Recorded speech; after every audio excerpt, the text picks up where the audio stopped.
করছি। আজকে রুই মাছ রান্না হবে।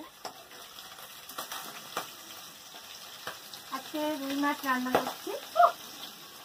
থাকছে আগে ভেজে নিচ্ছি মাছগুলোকে। আজকে ক্যামেরাটা আমার নাতনি ধরেছে, সেই জন্য আমি তোমাদেরকে হাতে করে দেখাতে পারছি। রান্নাটা পুরোই দেখাবো কীভাবে করলাম। ভাত হয়ে গেছে।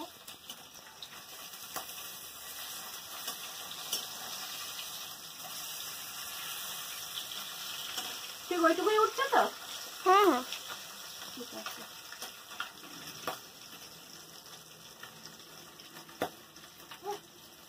এবার আলু ভাজা বসিয়ে দিয়েছি। আলুগুলো ভাজা হয়ে গেলে ওর মধ্যে পেঁয়াজ রসুন এই সমস্ত দেবো।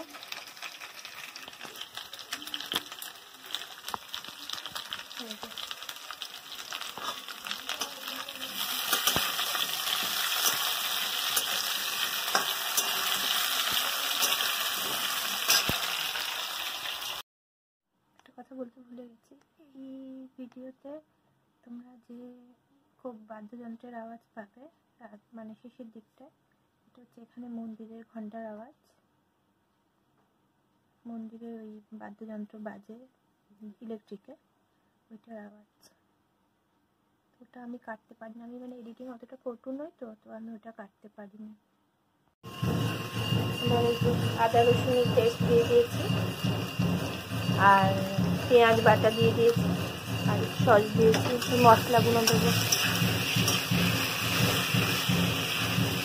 কালিয়ার মতো করবো তাই।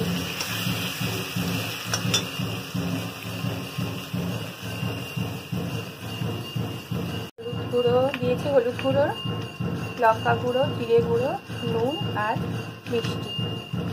একটু নেড়ে একটু জল দিয়ে দেবো।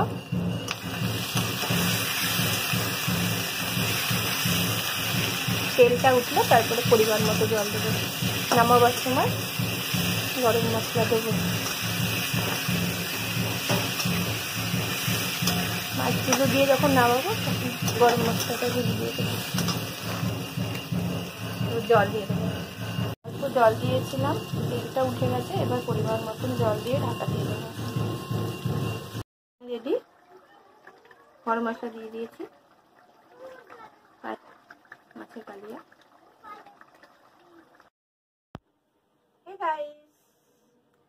সব কাজ শেষ করে স্নান টান করে আমি চলে এসেছি। তোমরা তো জানো আমি স্নান করার আগে খেয়ে দিয়ে নিই, তারপরে সমস্ত কিছু করে স্নান করে পুজো দিয়ে এসে এই বসেছি।